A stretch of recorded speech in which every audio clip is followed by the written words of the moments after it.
labing maayo gid unta ato ang legal nga mapadali ang sa legal nga makansela or ma-terminate ang contract kay ganuman. Wa man ta kabalo ba sila isabotahe ang kay di lagod sila ang collector sa garbage. Basin ilang isabotahe na sab. Pero naglaom pud nga dili masabotahe kay naman si engineer Mumungan mutan-aw na.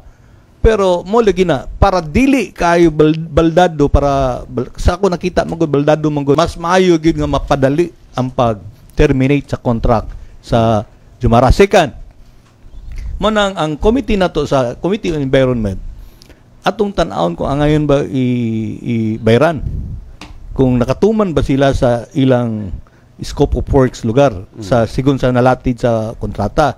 Kung pananglitan wala sila makatuman ato i-recommend sa executive nga dili sila bayaran kay nga naman wala man nila tumana kay kung atong tan-awon sila may nakadaot panahon nga sila ay kontraktor na isyuan og duha ka SUCOS order ang atong takbayan. Sa to ba sila hinungdan nga kompleto manunta nga gituyo gani nga nay kontraktor para ilang i-maintain ang atong sanitary landfill.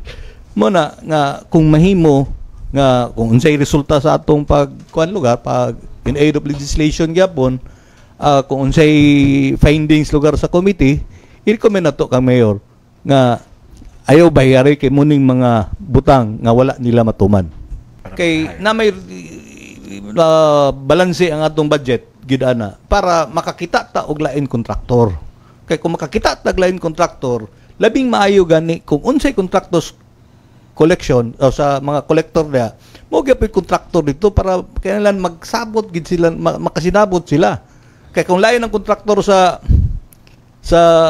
sanitary landfill na lain pud sa collector na murag delikado na may na kung mao ang kontraktos collector mo gyapon kontraktor sa sanitary landfill kung walay violation ana sa balaod.